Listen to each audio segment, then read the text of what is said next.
ibu-ibu zalim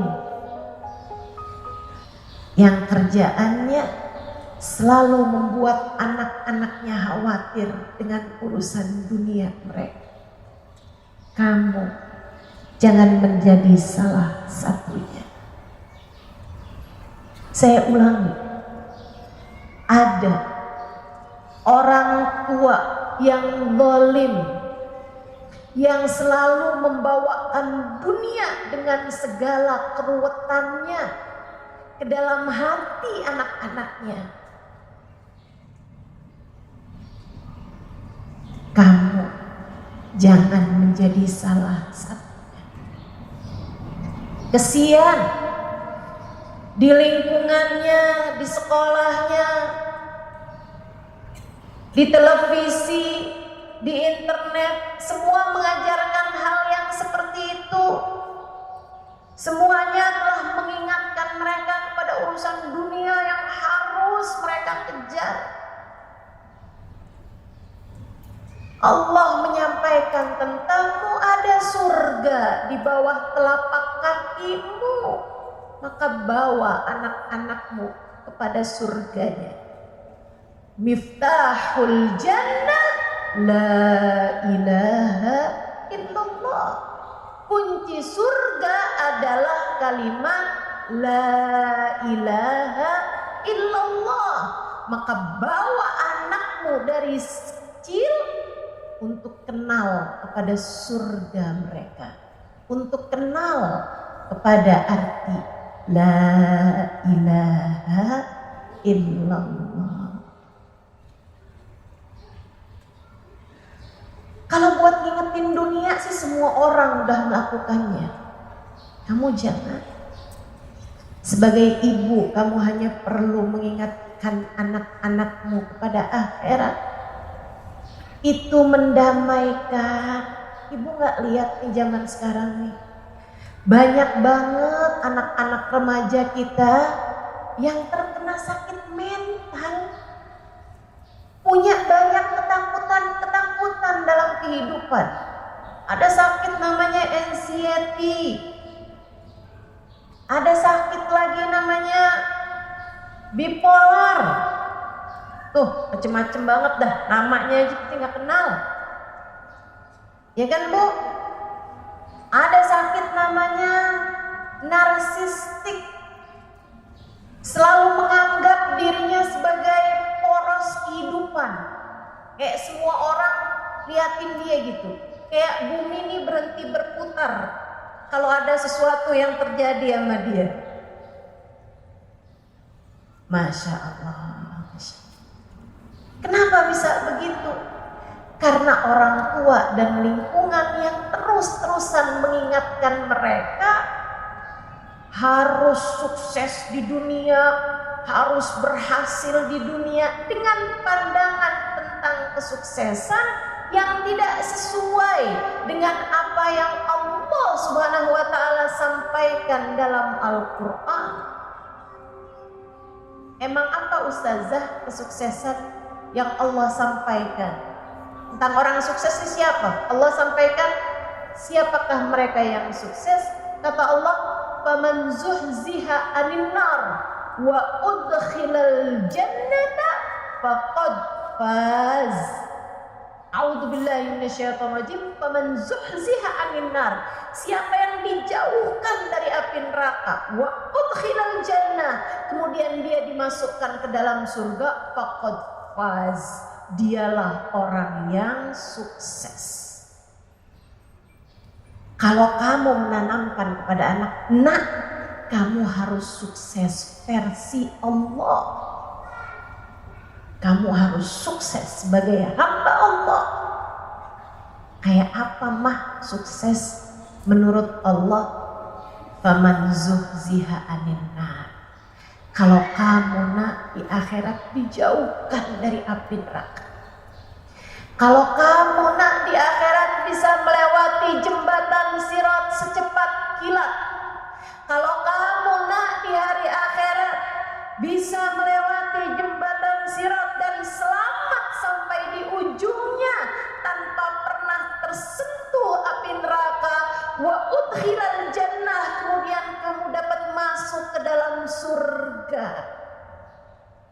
kamu bisa jumpa dengan Nabi Muhammad. Allah ridho padamu, Nabi Muhammad cinta padamu. Itulah kesuksesan yang sesungguhnya. Anak gak lagi ketakutan ketika ia datang kepadamu dengan rapot yang ada angka merahnya. Mama, rapot saya merah, Ma. Gak apa-apa sayang. Merahnya kan cuma 1 aja. Dulu Mama 5. Mama, saya gak naik kelas, Ma. Gak apa-apa sayang, gak apa-apa. Gak apa-apa. Yang penting kamu lulus dalam ujian-ujian kehidupan. Gak apa-apa. Yang penting kamu sudah belajar, yang penting kamu sudah memaksimalkan diri untuk ikhtiar. Mah, doakan besok mau ujian.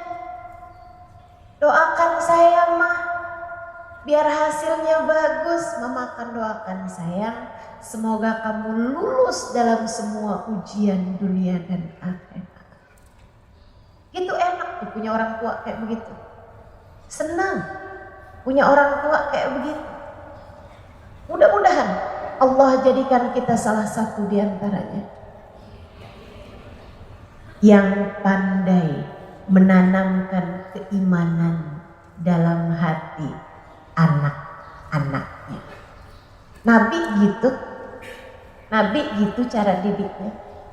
Ibu-ibu seibu sekalian yang saya muliakan, Nabi itu terhadap Sayyidina Anas ibn Malik alaihi ridwanullah, seorang anak sahabat beliau, Huwaisa Sulaim, punya anak namanya Anas bin Malik, ikut sama Nabi Muhammad, jadi khadim Nabi Muhammad dari sejak usianya 10 tahun sampai Nabi Muhammad wafat. Dia berusia 20 tahun. Dia bercerita, khadamtur Rasul sallallahu alaihi wasallam 10 sinin. Saya berkhidmah kepada Nabi Muhammad 10 tahun. Makaharani wala naharani, enggak pernah bentak saya, enggak pernah hardik saya, enggak pernah ngomong kasar sama saya, enggak pernah melukai perasaan saya, enggak pernah. 10 tahun saya khidmah tinggal barengan sama Nabi Muhammad. Tidak sekalipun saya mendengar kalimat-kalimat yang menjatuhkan diri saya. Justru sebaliknya. Katanya Anas bin Malik, kalau saya berbuat kesalahan, ini padahal bukan anak sendiri Bu, anak yang ikut buat khidmah, khadim Nabi Muhammad, pelayan Nabi Muhammad, pembantu Nabi Muhammad. Cuma memang umurnya umur anak sama Nabi Muhammad. Dia bilang kalau saya berbuat kesalahan, namanya anak, adanya bikin salah, saya pecahkan sesuatu, misalnya keluarga Nabi bilang, ya Anas kok pecah. Di saat ada seseorang hendak membentak saya, Nabi Muhammad bilang, da'u illam yuridillahu an yaf'alah lama fa'alah. Tinggalkan anak, tinggalkan Anas, jangan dibentak, biarin kata Nabi, da'u, biarin aja. Kalau enggak ditakdir piring ini buat pecah, enggak akan pecah. Nabi menanamkan keimanan kepada diri anak-anak yang bersama dengan beliau. Tanamkan itu juga teman-teman kepada diri anak-anak. Kalau anakmu satu hari nangis, dia datang, kenapa saya dipukul Ma, misalnya, saya dibully Ma, misalnya. Jangan gak peduli, tapi jangan juga kamu bilang, kayak apa anakmu coba? Mama mau samperin, mamahnya dia. Begitu ngeliat mamahnya dia gede, kagak jadi. Enggak gitu caranya. Atau enggak juga kamu bilang, kamu nak kalau ada yang pukul, pukul balik. Itu hanya akan mengajarkan kekerasan dalam hati anak-anak kita. Dan saudaraku sekalian, apapun diiringi kekerasan, kata Nabi enggak akan pernah jadi baik. Rifq, kelembutan, ma tukhila ala syai'in illa wazana. Kelembutan tuh ditaruh di apapun bakal menghiasi sesuatu tersebut. Istri, gitu ya. Lembut bakalan jadi cakep. Istri cakep, lembut, tambah cakep. Istri kurang cakep, lembut, jadi lebih cakep. Jadi mendingan lah. Tapi bayangin nih, istri udahlah kurang cakep, kasar, keras, gimana tuh? Lama-lama kelihatannya jadi jelek, tambah jelek, gitu kan? Jangan pernah ajarkan kekerasan dalam diri anak-anakmu. Baginda kita Nabi besar Muhammad, jangankan sama anak, jangankan sama anak sendiri, sama anak orang nggak pernah kasar, nggak pernah keras. Jangankan sama anak, ibu Nabi Muhammad naik keledai nggak pernah mukul keledainya. Nabi Muhammad naik kuda nggak pernah mukul kudanya. Nabi Muhammad naik unta nggak pernah mukul untanya. Coba tuh bayangin, enaknya jadi untanya Nabi.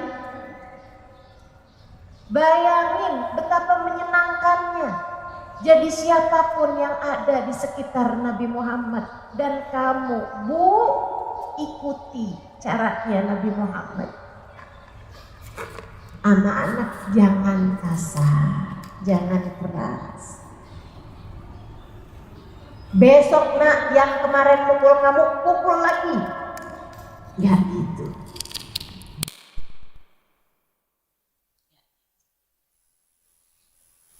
Terus gimana Ustazah? Ya udah nak, yang sabar aja. Kayak gitu? Enggak juga. Salah juga. Enggak apa-apa. Kamu pokoknya kalau dipukul udah enggak apa-apa, kamu ngalah aja. Kamu diapa-apain sama orang gak usah jawabin, gak usah apa-apaan. Jangan. Kamu mengajarkan anak untuk bermental lembek, bermental lemah. Terus mestinya gimana, Ustazah? Ingatkan mereka kepada Allah. Anakku sayang, apapun yang terjadi semuanya dengan izin Allah. Coba diinget-inget, kamu bisa dipukul itu kenapa nak? Karena saya jahilin dia mah. Nah tuh, berarti besok-besok jangan kayak gitu lagi ya. Kamu istighfar, mohon ampun sama Allah nak. Kalau misalnya anak bilang saya nggak salah apa-apa mah, dipukul aja. Tenang nak, Allah nggak pernah tidur. Gimana rasanya dipukul? Sakit mah, itu Allah lagi ngajarin kamu biar kamu nggak mukul siapapun sebab rasanya sakit. Itu Allah nak lagi ngajarin kamu untuk jangan pernah mukul orang lain sebab rasanya sakit. Dan Allah pun juga mau lihat bagaimana kamu tetap dapat berbuat baik pada siapapun. Gak apa-apa, biarin. Ada yang mukul, nanti juga Allah akan balas segala kebaikan maupun keburukan hamba-hambanya.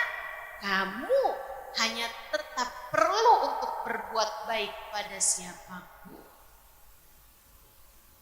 Nanti nak, kalau kiranya dia jahatin semua yang lain-lain lagi, baru kamu adukan dia kepada Pak Guru atau Bu Guru, biar mereka tegur anak tersebut. Bijak.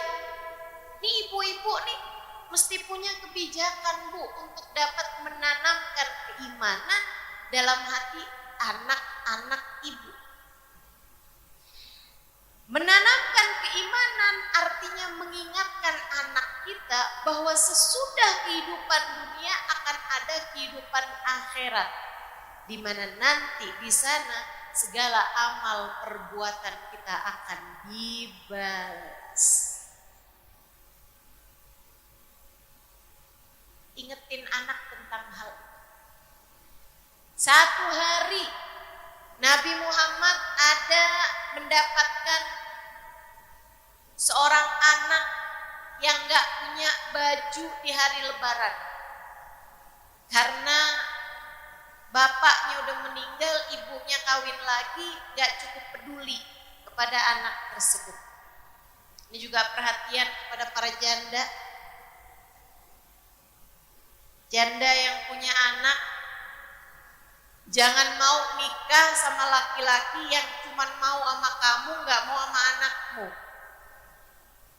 Halo? Jangan mau nikah kecuali satu paket. Bu, sebab suami ada mantannya, tapi anakmu gak akan pernah mengenal istilah mantan.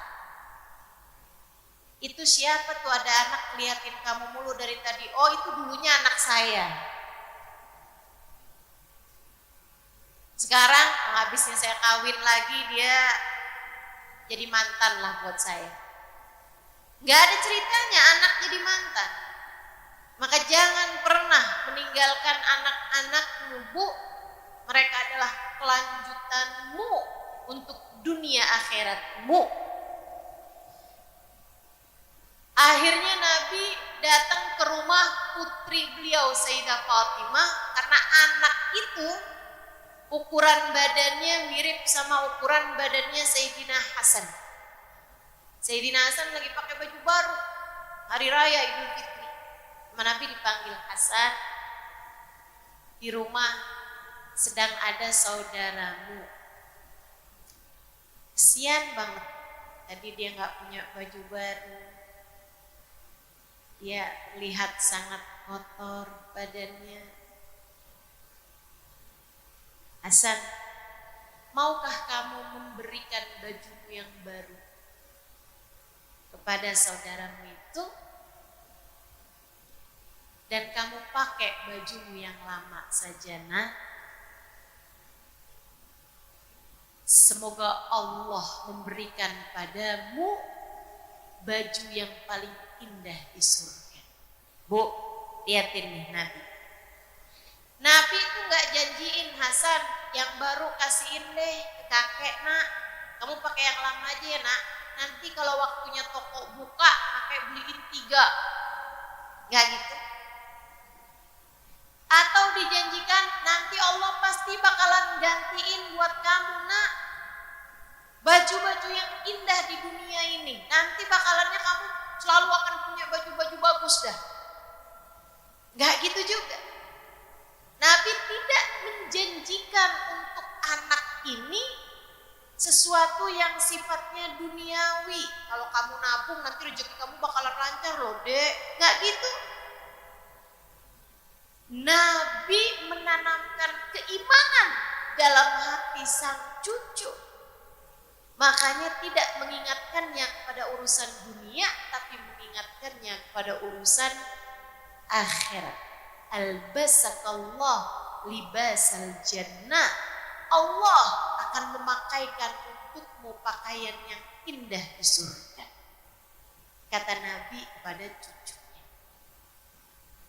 Saudaraku sekalian yang saya muliakan, ini yang kita coba laksanakan kepada anak-anak kita. Tanamkan keimanan dalam hati mereka. Tanamkan keimanan dalam hati mereka. Bu, ini saya punya satu cerita. Saya ada nulis tentang Hubabah Bahiyah di buku Bidadari Bumi yang pertama. Seorang perempuan yang saya rasa sangat berpengaruh dalam kehidupan saya, pun juga sangat berpengaruh bagi kehidupan guru saya. Hubabah Ummu Salim pernah mengatakan, Hubabah Bahiyah adalah perempuan paling berpengaruh dalam kehidupan saya. Saudaraku sekalian yang saya muliakan, saya ketika berjumpa Hubabah Bahiyah, umur beliau 90 sekian tahun. Matanya nggak pakai kacamata, telinganya nggak pakai alat bantu dengar, lisannya masih bisa berceramah di usia 96 tahun. Dan kakinya setahun sebelum saya berjumpa dengan beliau, beliau baru habis melaksanakan ibadah haji, dan ketika ada di Mekah, beliau naik ke Gua Hira di usia 90 sekian tahun. Ibu-ibu saya sekalian, setiap kali memandangnya, saya terbayang hadisnya Nabi besar Muhammad sallallahu alaihi wasallam yang disampaikan kepada Anas ibn Malik, ihfadillah yahfadka, nak, jaga Allah, Allah akan menjagamu. Siapa yang menjaga Allah di masa muda, Allah akan menjaganya di masa tua. Saya melihat Hubabah Bahiyah sebagai seseorang yang telah mampu menjaga Allah di masa mudanya, sehingga di masa tuanya Allah sungguh-sungguh menjaganya. Makanya Bu, jangan nyalahin, ya ampun kok kaki sakit ya, emang banyak dosanya. Udah tua-tua kayak begini nih ya Allah, kalau duduk lama-lama gak sandaran, pada pegel badan. Betul Bu? Dosanya banyak Bu. Kita nggak pandai menjaga Allah di masa muda, karenanya Allah pun tidak menjaga kita di masa tua. Gak apa-apa, mudah-mudahan jadi sebab turunnya ampunan bagi diri kita, sehingga semoga ketika datang ajal menjemput kita, Allah telah mengampuni seluruh dosa-dosa kita dengan sakit yang kita alami di masa hidup kita. Amin. Amin ya rabbal alamin. Tapi mudah-mudahan Ibu ya, biar tanpa dikasih sakit juga Allah kasih ampunan. Amin. Biar pada sehat terus insyaallah. Amin. Ketemu bulan Ramadan bisa puasa dengan baik, taraweh dengan lebih panjang, baca Quran dengan lebih banyak, sedekahnya juga biar lebih banyak, berbuat kebaikan pada semua hamba-hambanya Allah dengan lebih banyak insyaallah. Amin ya rabbal alamin. Saudariku sekalian yang saya muliakan, Hubabah Bahiyah orang besar, saya melihat sebagai salah satu dari wanita-wanita yang, kalau kamu pernah dengar wali min auliyaillah, kasih dari kekasih-kasihnya Allah Subhanahu wa taala, yang Allah sebut dalam Al-Qur'an, ala a'udzubillahi minasyaitonir rajim, ala inna auliya Allah la khaufun 'alaihim wa la hum yahzanun. Ketahuilah sesungguhnya para kekasih Allah, mereka tidak memiliki rasa takut dan tidak pula bersedih hati. Hubabah Bahiyah saya rasa adalah salah satu di antara mereka, kekasih Allah. Ibunya, beliaunya juga udah 93 tahun. Ibunya di masa beliau muda pernah bercerita kepada nenek-neneknya teman saya. Jadi tuh beliau itu tinggal di Solalah, Hubabah Bahiyah. Nah itu semasa saya belajar di kota Tarim, Hadramaut, Yaman, ada banyak teman-teman saya yang berasal dari kota Solalah, Oman, negara Oman. Di Oman itu semua orang kenal sama Hubabah Bahiyah sebagai jauharatna, permata yang kami punya. Dia orang senegeri, sekampung gitu ya, sekota, itu kalau minta doa, kalau minta nasihat datang kepada Hubabah Bahiyah. Mereka tahu betapa sangat berharganya wanita solehah yang satu. Nah, nenek-neneknya teman-teman saya itu pada cerita ke saya. Mereka bilang, kami ini secara turun-temurun diberitahu bahwasanya Hubabah Bahiyah adalah perempuan besar, seorang wali min auliyaillah. Kenapa? Karena ibunya dulu pernah cerita. Ibunya Hubabah Bahiyah merasa aneh ketika anaknya Hubabah Bahiyah di usia 7 tahunan gak pernah minta-minta. Ini ajaib. Ada anak 7 tahun tapi kayak gak pernah minta gitu sama orang tuanya. Ibunya merhatiin gitu, ini kayaknya anak saya gak pernah minta ya sama saya. Satu hari ibunya bawa dia pergi ke pasar, teman-teman. Dibawa masuk ke toko baju. Bahiyah kecil umur 7-8 tahun liatin tuh baju-baju, seneng. Tapi ditungguin sama ibunya buat minta, gak minta juga. Padahal kita nih anak umur 7 tahun, umur 8 tahun, kerjaannya apa kalau gak minta sama orang tua? Ya gak usah anak umur segitu nih, mak-maknya udah pada tua, kerjanya minta sama suami. Betul. Aneh lah beliau sama anaknya. Terus dia pikir, oh mungkin toko baju mahalan kali, bawa keluar, pergi ke toko mainan, lebih murah daripada baju-baju secara umum. Si anak kayak ngeliatin, ditungguin orang tuanya biar dia minta gitu, nggak juga minta. Sampai akhirnya dia pikir saya nggak mampu ngebeliin dia gitu, kata ibunya. Keluar lagi dipergiin ke toko makanan yang tentu saja harganya lebih murah daripada toko mainan ataupun toko baju. Dia kayak ngeliatin gitu makanan-makanan, es krim ini itu, tapi minta nggak juga.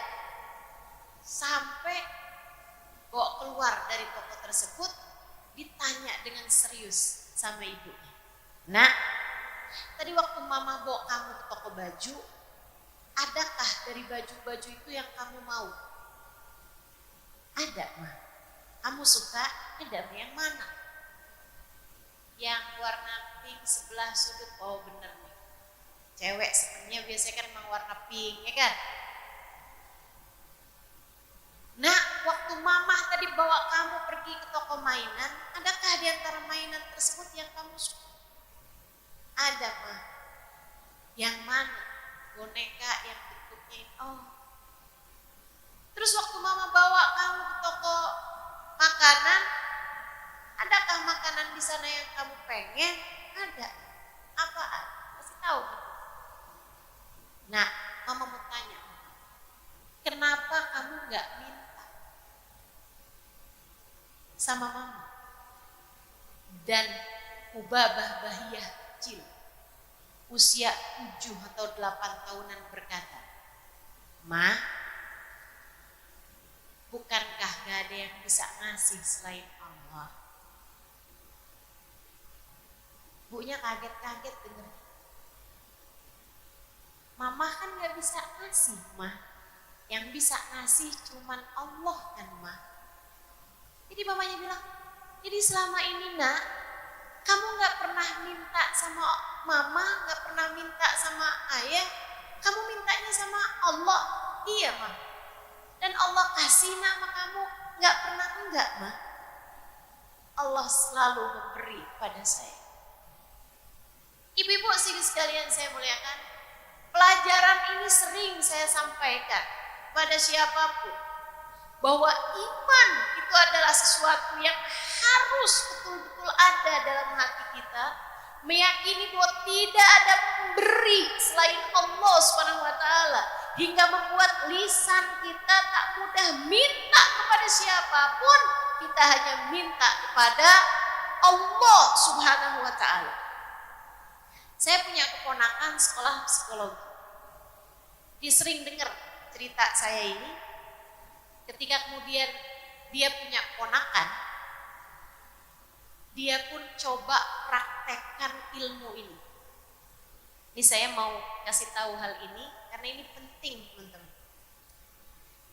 Mungkin ada di antaramu anak-anak yang kalau dibawa pergi ke toko, ke mall, ke supermarket, suka bikin kamu capek karena dia nggak mau keluar sebelum kamu beliin mainan ataupun satu barang. Ada yang begitu?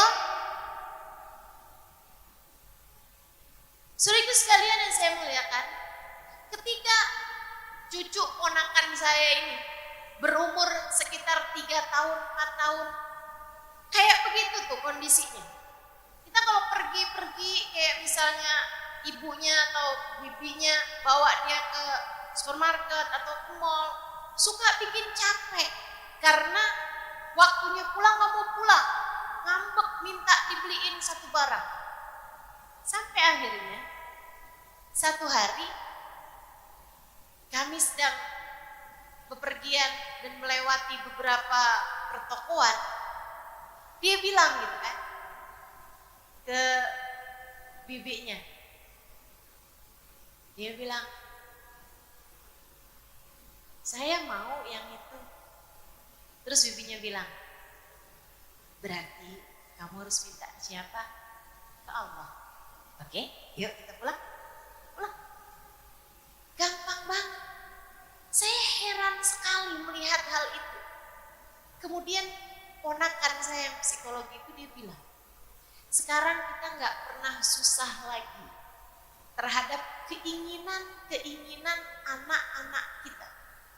Saya bilang, kenapa gitu? Karena kita sudah mengenalkannya kepada Allah. Saya sebagai seorang ustazah sekalipun kayak jadi kaget banget gitu, bahwa ternyata ilmu tentang keimanan ini kamu sudah harus bisa menanamkannya dari sekecil mungkin, Bu. Saat dia sudah mulai berpikir, kasih tahu dia bahwa di alam semesta ini ada Tuhan penguasa alam, bahwasanya bukan kita yang menghendaki segala sesuatu melainkan Allah, bukan kita yang bisa beri apapun kepada dia melainkan Allah SWT. Jadi setiap kali dia melihat di televisi misalnya ada mainan baru, terus dia bilang, saya kepengen punya itu, misalnya gitu ya, kita akan bilang, oh boleh, bisa, tapi nggak kamu yang bisa kasih, nggak ayah yang bisa kasih, yang bisa kasih Allah. Minta, kalau habis sholat minta, makanya harus rajin sholat. Kalau lagi sujud kamu doa, minta sama Allah, ya Allah saya mau mainan yang itu, gitu. Habis selesai sholat kamu bilang ke Allah, ya Allah saya mau mainan yang itu. Dan itu diajarkan berketerusan sehingga sang anak mengerti bahwasanya tak ada yang dapat melakukan apapun selain Allah. Saya pernah sangat terkejut kepada adiknya dia nih. Saudara sekalian, umurnya waktu itu sekitar 3 tahunan. Nangis karena jatuh dan terluka. Nangis kejer, ketakutan melihat darah. Kemudian saya sampaikan kepadanya, oh ini sakit ya, tadi kan jalannya cepet-cepetan jadi jatuh, tapi gak apa-apa, Allah bisa menyembuhkan, Allah bisa nyembuhin. Ayo bilang, ya Allah, ya Allah, sembuhkan Dede ya Allah, sembuhkan Dede ya Allah. Ya sekarang bilang, Allahumma salli ala Sayyidina Muhammadin. Saudara sekalian yang saya muliakan, habis itu berhenti nangisnya dan enggak lagi meributkan terhadap luka yang dia rasakan. Kenapa gitu? Dia tahu lukanya ada yang menghendakinya, yaitu Allah. Dan dia tahu ada pula yang dapat menyembuhkannya, yaitu Allah. Ayo ibu-ibu, nenek-nenek, tanamkan iman dalam hati anak-anakmu, tanamkan iman dalam hati cucu-cucumu, sebab surgalah yang kamu bawa untuk mereka. Al-jannatu tahta aqdamil ummahat. Sementara surga kuncinya adalah iman.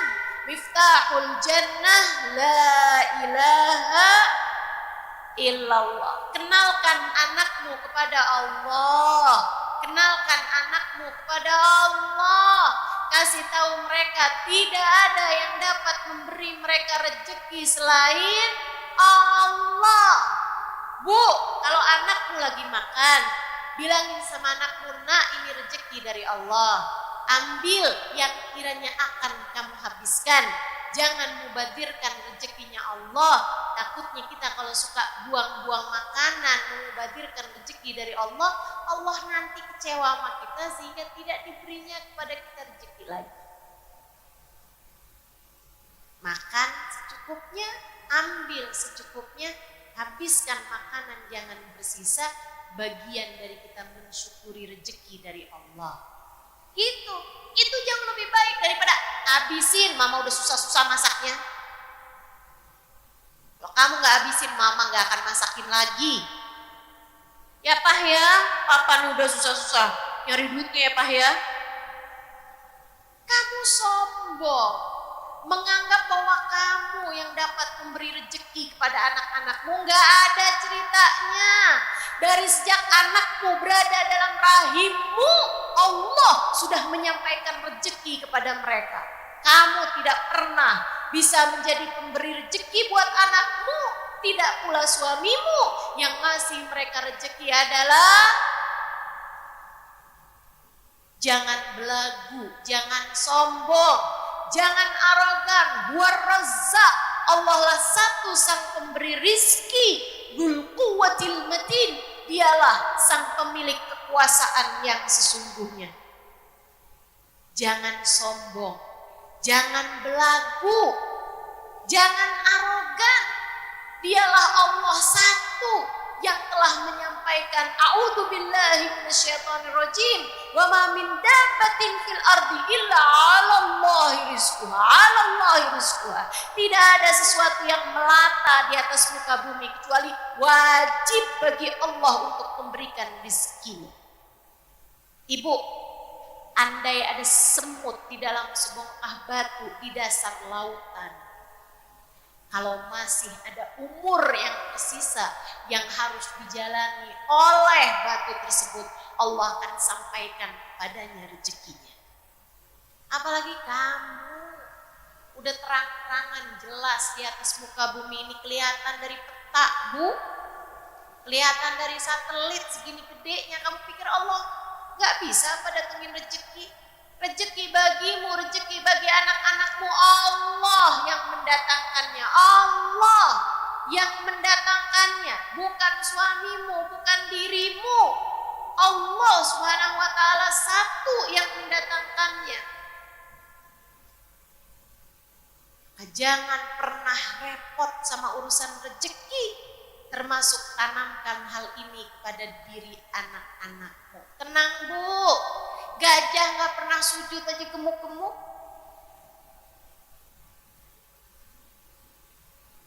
Bu ya, tenang ibu-ibu ibu sekalian.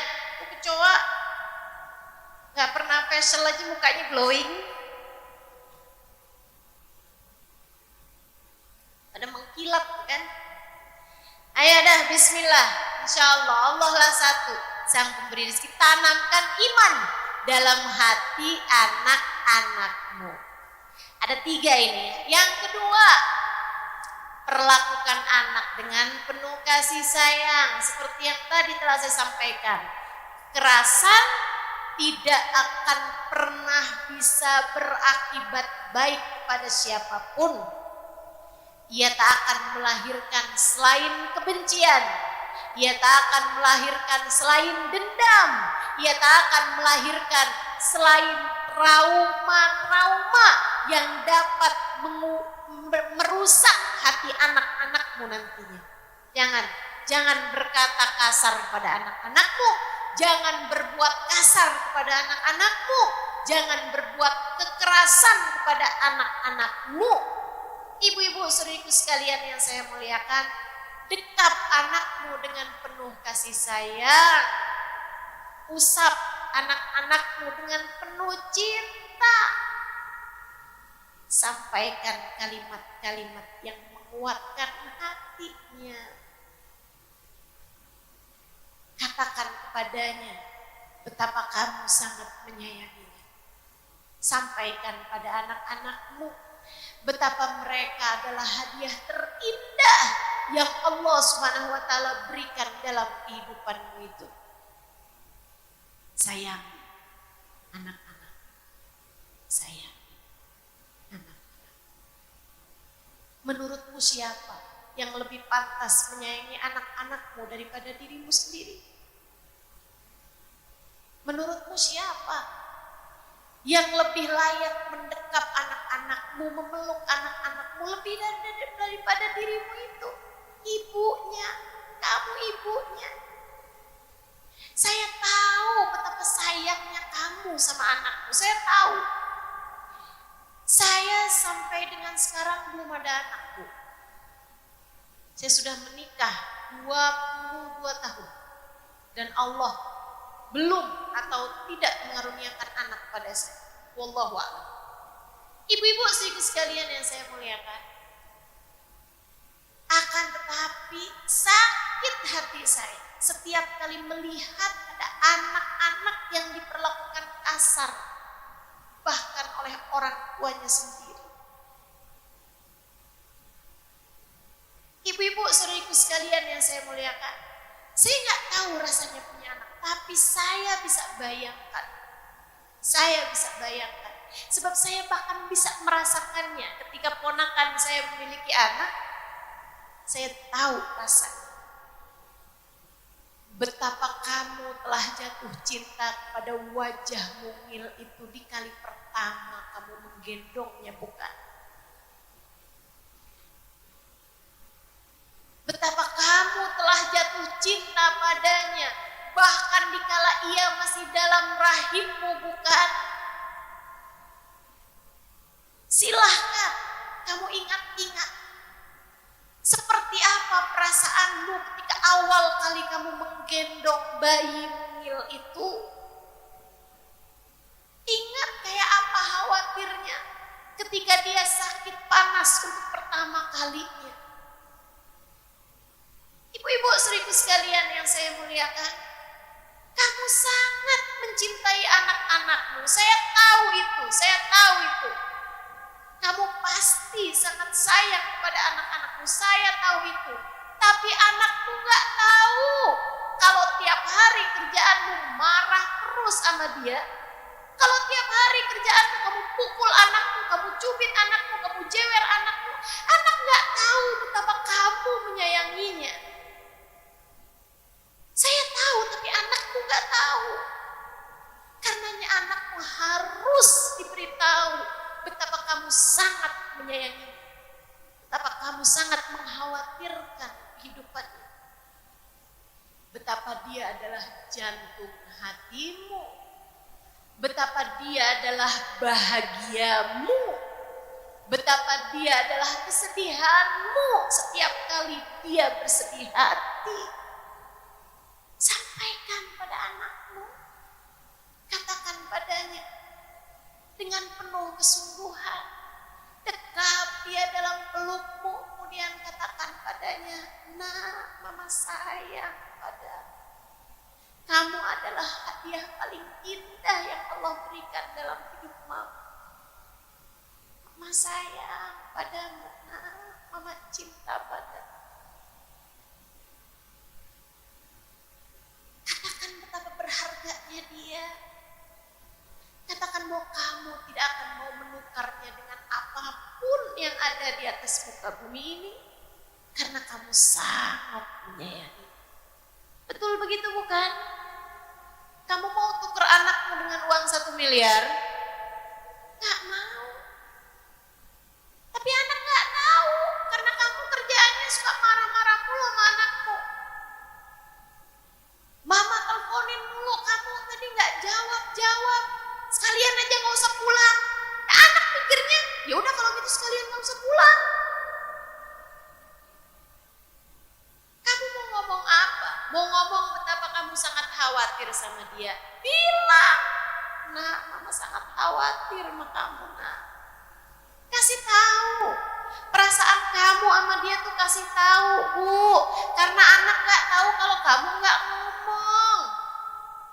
Anak gak tahu kalau kamu gak nunjukin sama dia. Tunjukkan kepadanya. Peluk anakmu, dekap anakmu, kasih tahu betapa kamu sangat menyayanginya. Mama sayang sama kamu, mama sayang sama kamu. Kasih tahu itu berulang-ulang pada diri anak-anakmu. Jangan kamu pikir, ustazah, itu kan pelajarannya orang-orang zaman sekarang. Kan orang dulu ustazah, gak ada ceritanya. Ngomong sama anak, I love you, nak. Ya gak usah pakai bahasa Inggris. Orang tiap hari ngomong bahasa Sunda, tiba-tiba mendadak bilang I love you. Pakai bahasa yang biasa kamu sampaikan. Gak usah pakai bahasa yang puitis-puitis kalau kamu memang tidak biasa melakukannya. Pakai bahasamu, Bu. Ibu-ibu saudariku sekalian yang saya muliakan, bahasa tuh gak usah dikarang-karang. Kalau dari hati bakalan sampai ke hati. Paham? Paham? Saya sangat menyarankanmu untuk melakukan hal itu juga kepada suami. Kamu sayang sama suamimu kan? Betapa cemburunya kamu ketika kamu tahu suamimu teleponan, WhatsAppan sama perempuan lain. Terus kamu bilang, enggak ustazah, saya enggak sayang sama dia. Saya sih cemburu aja tapi saya enggak sayang sama dia. Cemburu itu tanda cinta. Kalau kamu udah enggak cinta lagi dalam hatimu, kamu bahkan enggak peduli hatinya bersama dengan siapa. Kalau kamu masih cemburu tuh artinya kamu cinta sama dia. Udah gak usah sok-sokan. Kamu cinta sama dia, tapi dia gak tahu kalau kamu cinta, kalau kerjaannya kamu ngomel mulu. Kerjaannya kamu sama dia cuek aja, dia gak akan tahu kalau kamu cinta sama dia. Bahasa itu perlu, komunikasi itu perlu. Sama anak-anakmu kamu perlu berkomunikasi. Dan Allah bilang al-jannah tahta aqdamil ummahat. Surga di bawah telapak kaki ibu. Artinya kamu harus dapat berkomunikasi dengan anakmu dengan bahasa-bahasa surga. Seperti apa bahasa surga? Salamun qaulan mir rabbir rahim. Salam, kedamaian, kebahagiaan adalah ucapan ahli-ahli surga min rabbir rahim, dari Allah Subhanahu wa taala, zat yang maha rahman. Wa qalu salama. Ahli surga ucapannya adalah salam. Damaian, ucapan-ucapan yang bawa kedamaian, ucapan yang bawa kesenangan, ucapan-ucapan yang membawa kebahagiaan. Bilang, sampaikan, kasih tahu betapa berharganya anakmu, betapa sayangnya kamu sama dia. Bu, jangan gengsi. Ini ajaran Nabi. Jangan gengsi. Ini ajaran Islam. Ustazah, kayaknya kok lagi zaman saya kecil ajarannya tuh kayak gak gitu. Katanya ajarkan anakmu sholat dari sejak umur 7 tahun. pukul anakmu kalau nggak sholat dari umur 10 tahun. Kayaknya kayak gitu Ustazah. Mendingan kita bikin anak kita nangis daripada kita yang dibuat nangis sama anak kita di akhirat. Kayak gitu Ustazah ajarannya. Saudara sekalian saya muliakan, hadisnya betul. Nabi Muhammad bilang, "Allimu auladakumus shalah lisaba' wadribu biha li'ashar." Ajarkan anakmu buat sholat di usia 7 tahun. Pukul dia. Kalau nggak sholat, di usia 10 tahun. Kalau kamu udah ngajarin anakmu untuk sholat di usia 7 tahun. Bu, itu kalau ibu udah ajarin anak sholat di usia 7 tahun, ngebarengin mereka sholat dari usia 7 tahun, nggak akan perlu dipukul pada usia 10 tahun. Kecuali kalau anaknya bandel banget. Karenanya anak bandel nih kadang perlu dipukul. Tapi nggak harus dengan pukulan. Ibu nggak kasih uang jajan, itu juga pukulan buat anak, Bu. Ada hukuman gitu kan, tanpa harus melukai mereka. Kalau ibu belajar fikih agak lamaan, hadis itu punya banyak tafsir. Bereh gitu kan, pukulan yang tidak membuat luka anak. Jangan kemudian kamu pukul anakmu karena kamu kesel sama suamimu. Kamu pukul anakmu, itu namanya bukan pendidikan, Bu, tapi kebencian. Kalau kebencian kayak begitu nggak bakalan bawa apa-apa selain penyesalan. Yuk, insya Allah yang lembut sama anak. Bismillah. Ayo sebut Bismillah. Mulai hari ini gak akan pernah mukul anak lagi. Bismillah. Mulai hari ini hanya akan berlemah lembut pada anak-anak kita. Bismillah. Gak akan pernah jewer, gak akan pernah nyubit, gak akan pernah berkata kasar kepada anak. Bismillah. Dan niat dari hari ini insya Allah hanya akan memberikan kedamaian, kebahagiaan bagi anak-anak kita. Insya Allah. Komunikasinya bangun yang bagus. Ada seorang anak kecil pagi hari di hari libur, dia pagi-pagi udah bangun, mandi, dia bersihin tempat tidur, dia nyapu, kemudian dia bersihin mobil ayahnya, bersihin mobil ayahnya, habis itu bantuin masak ibunya, habis selesai semuanya dia nulis di kertas. Mandi tanpa disuruh 10.000. Bersihin tempat tidur sendiri 20.000. Bantuin ayah bersihin mobil 30.000. Nyapu 30.000. 60 tambah 20, 80, 90. 90.000. Dia kasihin ibunya. Ibunya liatin. Ibunya bijak. Kita perlu nih zaman sekarang ibu-ibu bijak. Kertas itu tadi tulisin di belakangnya. Hamil 9 bulan. Gratis. Melahirkanmu dengan separuh nyawa ibu. Gratis. Menyusuimu 2 tahun. Gratis. Menjagamu ketika sakit sampai ibu kurang tidur. Gratis. Masakkan untukmu makanan tiap hari. Gratis. Anaknya baca itu diambil bolpen ditulis lunas.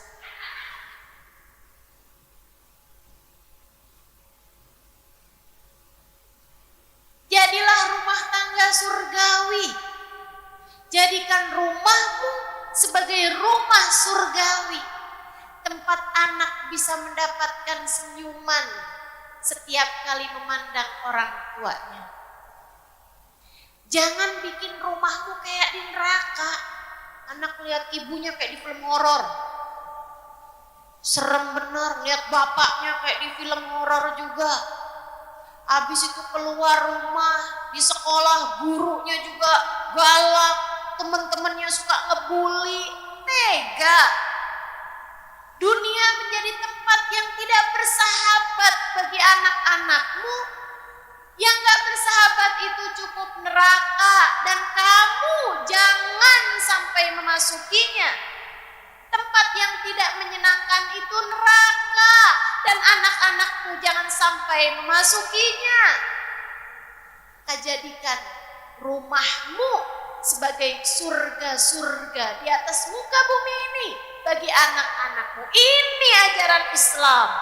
Nabi kita Muhammad sallallahu alaihi wasallam memperlakukan putrinya, membuat sang putri tak bisa lagi membayangkan surga tanpa ayahandanya.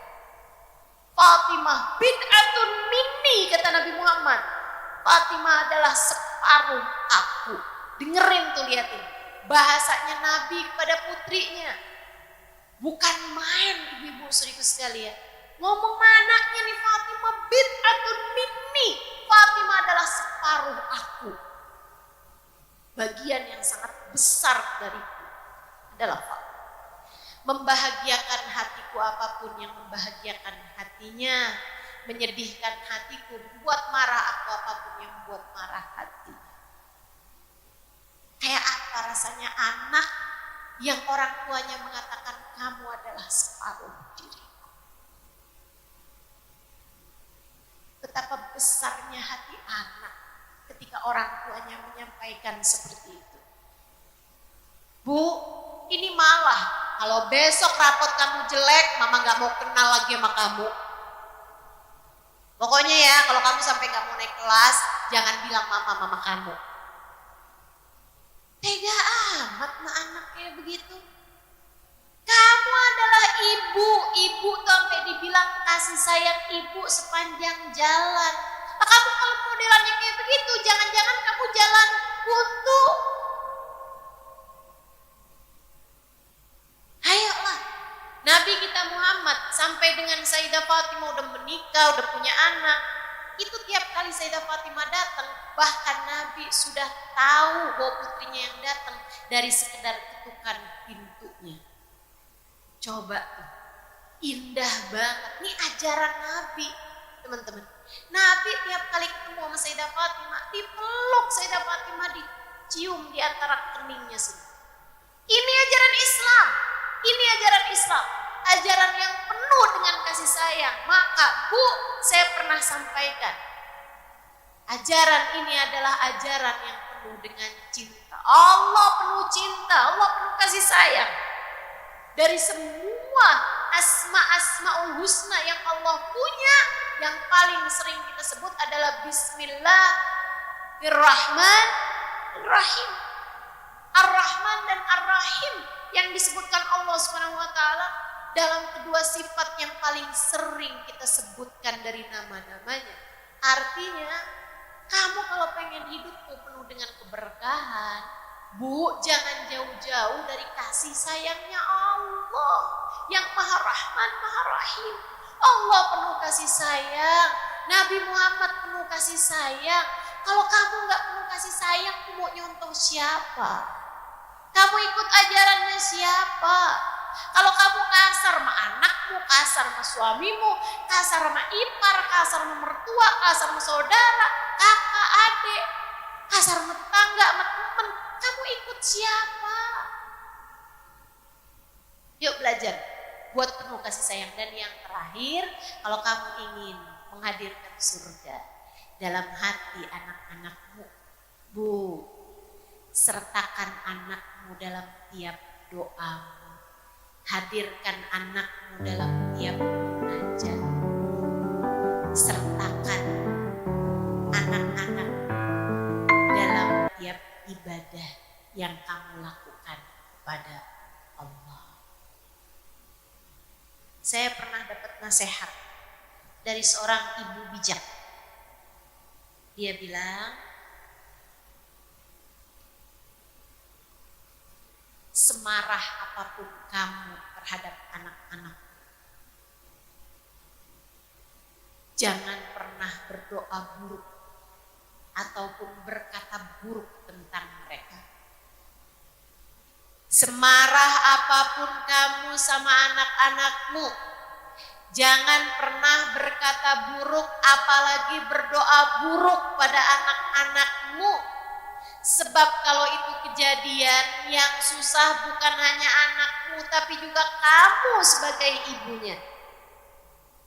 Semarah apapun kamu sama anakmu, kamu hanya perlu berdoa begini, ya Allah, saya memang marah sama anak saya kesel sama anak saya, Allah, tapi saya tetap ridho padanya.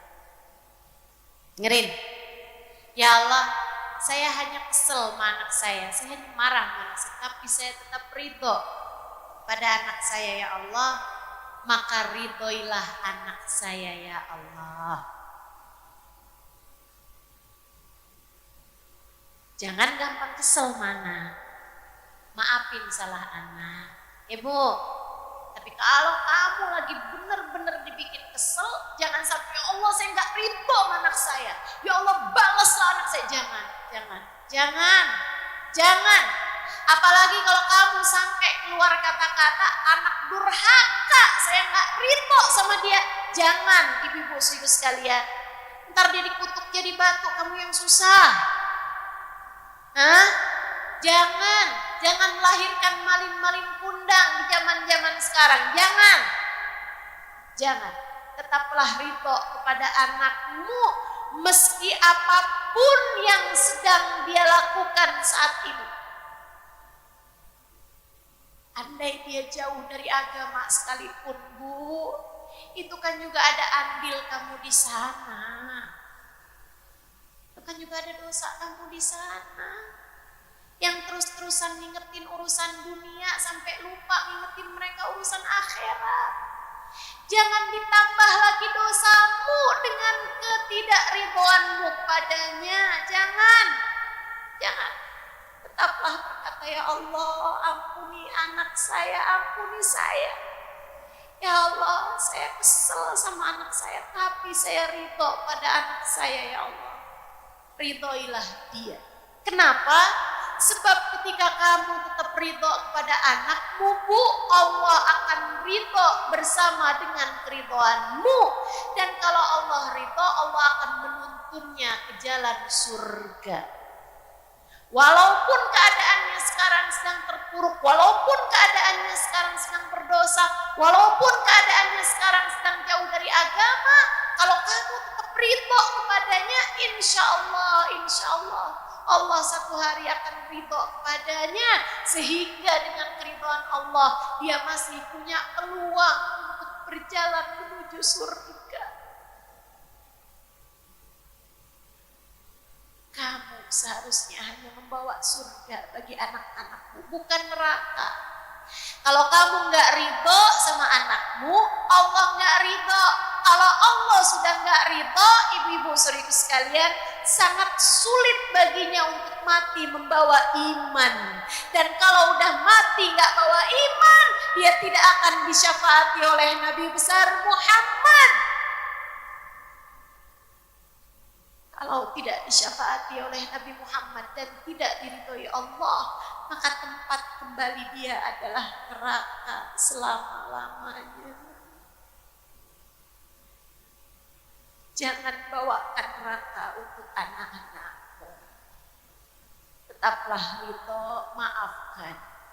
Tiap kesalahannya maafkan tiap salahnya.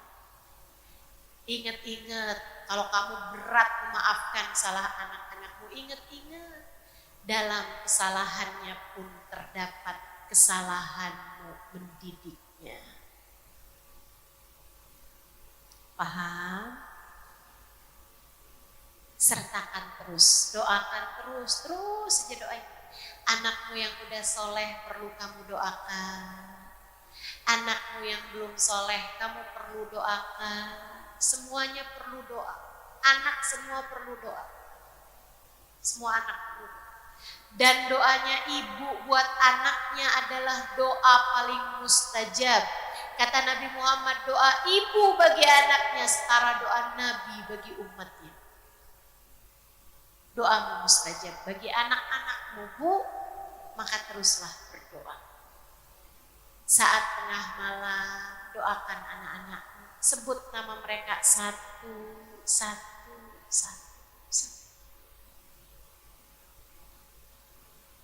Kalau anakmu udah punya pasangan, udah punya suami atau udah punya istri, sebut nama mantumu.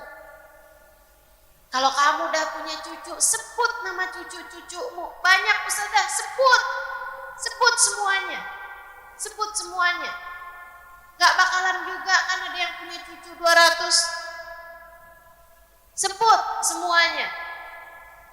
Agar ada nama mereka dalam doa-doamu. Kamu pengen masuk surga bareng, kamu pengen masuk surga bersama-sama, maka sertakan nama mereka dalam tiap ibadah-ibadah.